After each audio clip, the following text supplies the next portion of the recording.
रात के 2 बज रहे हैं। आप बिस्तर पर लेटे हुए हो। लाइट बंद है, शरीर बिल्कुल थका हुआ है और एक चीज़ नहीं रुक रही है, वो है आपका दिमाग। कभी पुरानी बातें याद आ रही हैं, कभी कल का डर सता रहा है, कभी किसी की कही हुई बात बार बार दिमाग में घूम रही है।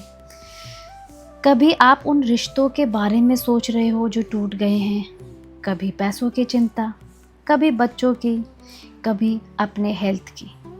फिर अचानक से एक छोटी सी बात याद आती है जो किसी ने आपको 10 साल पहले कही थी, और फिर वो दर्द जैसे कल का हो। आप करवटें बदलते हो, फ़ोन उठाते हो, थोड़ी देर स्क्रॉल करते हो, फिर रख देते हो। फिर सोचते हो कल मुझे जल्दी उठना है, मुझे सोना चाहिए, पर नींद नहीं आती है क्योंकि मन रुकता ही नहीं है। ये कहानी सिर्फ आपकी नहीं है, ये कहानी आज दुनिया में 90% लोगों की है। WHO की रिपोर्ट कहती है दुनिया में हर 8 में से 1 इंसान मानसिक तनाव से जूझ रहा है। इंडिया में डिप्रेशन, एंजाइटी, स्ट्रेस के मामले जो केसेस हैं वो हर साल बढ़ रहे हैं, और इसका सबसे बड़ा कारण क्या है? Over thinking. बहुत ज़्यादा सोचना, हर वक्त सोचना, उन चीज़ों के बारे में सोचना जो हुई ही नहीं, जो शायद कभी होगी भी नहीं। लेकिन क्या यह कोई आज की बीमारी है? नहीं। 5000 साल पहले स्वयं अर्जुन ने कृष्ण से यही शिकायत की थी, और कृष्ण ने उसका जवाब बस 2 शब्दों में दे दिया था। आज मैं आपको एक कहानी सुनाती हूँ। मेरी ही फ्रेंड की कहानी है, उसका नाम नहीं लूँगी। एंड वो बैंक में जॉब करती है, शादीशुदा है, 2 बच्चे हैं। बाहर से देखो तो सब कुछ परफेक्ट है, पर पिछले महीने उसने मुझे कॉल किया। रात के 3 बजे थे और आवाज़ में आंसू थे। बोली, मैं पागल हो जाऊंगी, मुझे पिछले 6 महीने से नींद नहीं आ रही है। डॉक्टर के पास गई, स्लीपिंग पिल्स दी, पर फिर भी मन नहीं रुक रहा। दिन भर ऑफिस में काम करती हूँ, फिर घर आती हूँ, खाना बनाती हूँ, बच्चों की पढ़ाई, पति से थोड़ी बातचीत, फिर बिस्तर और फिर शुरू। दिमाग में हर वक्त एक ही कन्वर्सेशन चलती रहती है। कभी मैं अपने आप को डिफेंड करती हूँ, किसी ने जो कहा था उसके खिलाफ। कभी मैं फ्यूचर की प्लानिंग करती हूँ जो शायद कभी होगी ही नहीं। कभी मैं पुरानी गलतियों पर खुद को कोसती हूँ, और मेरा दिमाग रुकता ही नहीं है। मुझे लगता है कि मैं एक कमरे में बंद हूँ और मेरे अपने ही थॉट मुझे अटैक कर रहे हैं, और मैं थक गई हूँ, बहुत थक गई हूँ। एंड ये जो कहानी जो मैं बता रही हूँ मेरी फ्रेंड की, उसने मुझे वो रात में बोली, और मैं भी घबरा गई कि ऐसा क्यों हुआ। ये सिर्फ मेरी फ्रेंड की कहानी नहीं है, ऐसे हर एक उस इंसान की कहानी है जो सक्सेसफुल लगता है पर अंदर से थका हुआ है, जो बिजी दिखता है पर असल में अपने ही दिमाग का गुलाम बन गया है। आप स्लीप नहीं करते, आप सरवाइव करते हैं, आप लिव नहीं करते, आप थिंक करते हैं। जो सबसे खतरनाक बात है, आप ये नहीं जानते इससे बाहर कैसे निकले, लेकिन भगवान श्री कृष्ण तो जानते हैं। अर्जुन की वही शिकायत। गीता के 6 अध्याय में अर्जुन ने कृष्ण से एक बहुत ही ईमानदार शिकायत की। उसने कहा, हे मधुसूदन, ये मन बहुत चंचल है, यह बेकाबू है, यह बहुत ताकतवर है, और ये बहुत हठीला है। मुझे लगता है मन को कंट्रोल करना हवा को कंट्रोल करने जैसा है। और ये श्लोक गीता के 6 अध्याय में है। यह सबसे महान धनुधर बोल रहा है जिसने अकेले देवताओं को हराया था। जिसके बाणों की गति प्रकाश से भी तेज थी। और वो कह रहा है, कृष्ण मेरा मन हवा से भी ज़्यादा बेकाबू है। समझिए कितनी ईमानदारी है इस बात में। अर्जुन ये नहीं कह रहा है मैं ज्ञानी हूँ, अर्जुन ये नहीं कह रहा है मैं संत हूँ, वो कह रहा है मैं भी आपकी और मेरी तरह एक साधारण इंसान हूँ। मेरा मन भी मुझे परेशान करता है। और जब अर्जुन ने ये कहा तब कृष्ण ने जवाब दिया, वो आज भी हर ओवर थिंकिंग वाले इंसान के लिए सबसे बड़ी दवा है। कृष्ण ने कहा गीता के 6 अध्याय में 35वें श्लोक में, हे महाबाहो, इसमें कोई शक नहीं, मन चंचल है और इसे काबू करना बहुत मुश्किल है, लेकिन हे कुंती पुत्र, 2 उपायों से इसे कंट्रोल किया जा सकता है। पहला है अभ्यास और दूसरा है वैराग्य। ध्यान दीजिए, कृष्ण ने ये नहीं कहा अर्जुन तुम गलत हो। कृष्ण ने कहा तू सही है, मन को कंट्रोल करना मुश्किल है पर असंभव नहीं है। और यह कृष्ण की महानता है। वो आपके दर्द को नकारते नहीं हैं, वो उसे स्वीकार करते हैं, एक्सेप्ट करते हैं और फिर आपको सल्यूशन देते हैं। अब समझिए वो 2 शब्द, अभ्यास और वैराग्य। अभ्यास का मतलब होता है प्रैक्टिस। जैसे शरीर को मजबूत बनाने के लिए हम रोज़ एक्सरसाइज करते हैं, जैसे एक भाषा को सीखने के लिए हम रोज़ प्रैक्टिस करते हैं, जैसे एक हुनर सीखने के लिए हम रोज़ कुछ घंटे लगाते हैं, वैसे ही मन को कंट्रोल करने के लिए भी रोज़ प्रैक्टिस चाहिए। कौन सा अभ्यास, वो समझना ज़रूरी है। सो ध्यान, सांस, नाम स्मरण, स्वाध्याय, रोज सिर्फ 10 मिनट्स।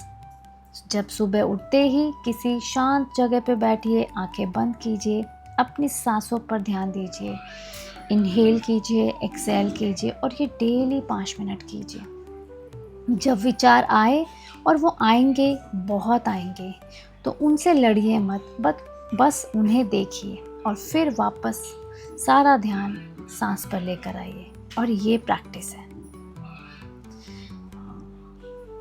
फर्स्ट वीक में आपको लगेगा आप ये नहीं कर सकते, दूसरे वीक में थोड़ा आपको इजी लगेगा, 1 महीने में आप मन को रोकना सीख जाएंगे और 3 महीने में आपकी ज़िंदगी बदल जाएगी। कृष्ण कहते हैं ये कोई जादू नहीं है, ये साइंस है। जैसे शरीर रोज एक्सरसाइज से मजबूत होता है, मन रोज अभ्यास से शांत होता है। दूसरा, वैराग्य।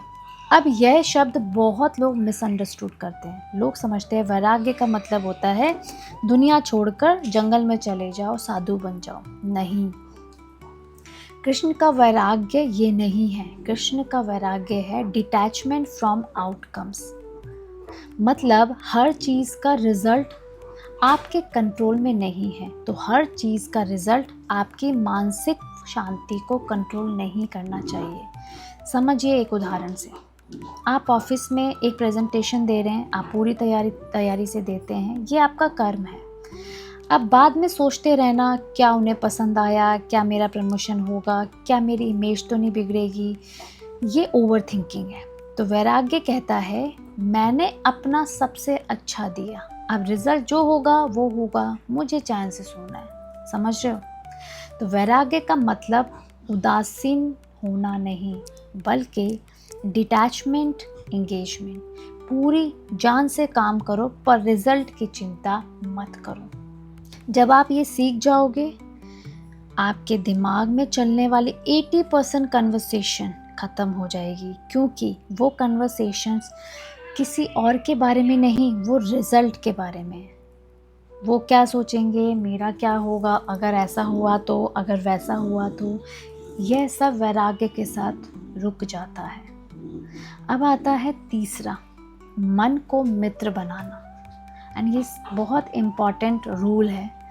कृष्ण ने एक और बात कही थी गीता के 6 अध्याय में,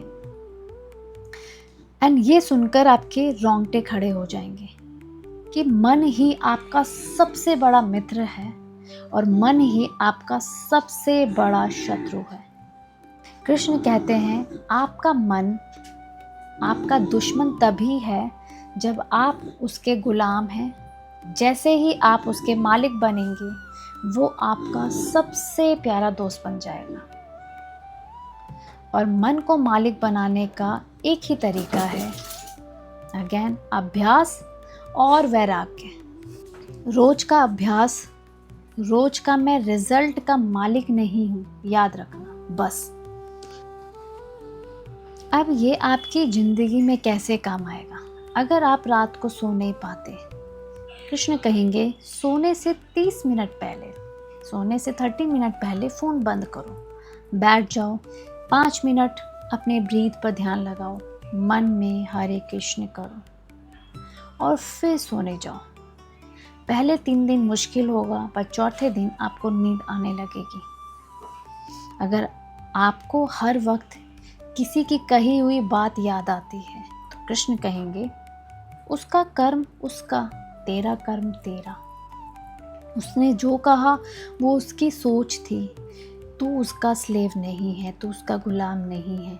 एक गहरी सांस ले और छोड़ दे। अगर आप भविष्य की चिंता में डूबे हुए हो कि क्या करना है, भविष्य में ऐसा होगा, कैसे करेंगे, तो इसमें कृष्ण कहेंगे भविष्य, फ्यूचर आज तेरे हाथ में नहीं है। आज जो कर्म तू कर सकता है वो कर, बाकी मेरे ऊपर छोड़ दे। अगर आप पुरानी गलतियों पर खुद को कोस रहे हो तो इसमें कृष्ण कहेंगे गलती मनुष्य से ही होती है, वो अनुभव था, तू उससे सीख, अपने आप को अपने आप से उठा। अगर आप किसी से कंपैरिजन में डूबे हुए हैं कि वो सही है, वो तो बेस्ट कर रहा है, मैं क्यों नहीं कर रही हूँ, तो इसमें कृष्ण कहेंगे हर आत्मा का अपना रास्ता है, अपना टाइम है, अपना कर्म है। तू किसी से नहीं है, अपने आप से रेस कर, कल का तू आज से बेहतर हो, बस इतना काफ़ी है। अब इस वीडियो को रोकिए, इन 5 सवालों के जवाब अपने अंदर ढूंढिए। पहला सवाल, आज आपका मन सबसे ज़्यादा किस टॉपिक पर घूम रहा है और क्या वो विषय आपके कंट्रोल में है? दूसरा, क्या आप अपने मन के मालिक हैं या उसके गुलाम हैं? तीसरा, क्या आज से सुबह सिर्फ 10 मिनट अभ्यास के लिए आप समय निकाल सकते हैं? चौथा, आप किस रिजल्ट के बारे में सबसे ज़्यादा वरिड हैं और क्या वो वाकई आपके हाथ में है? और पांचवा, अगर आप अगले 30 दिन तक रोज 10 मिनट ध्यान करें तो आपकी ज़िंदगी कैसी होगी? एक बात याद रखिए, कृष्ण ने अर्जुन को ये नहीं कहा तू स्पेशल है इसलिए तू मन को रोक सकता है, नहीं। कृष्ण ने कहा तू एक साधारण इंसान है, पर अगर तू अभ्यास और वैराग्य अपनाएगा तो तू असाधारण बन जाएगा। यह बात आज भी सच है।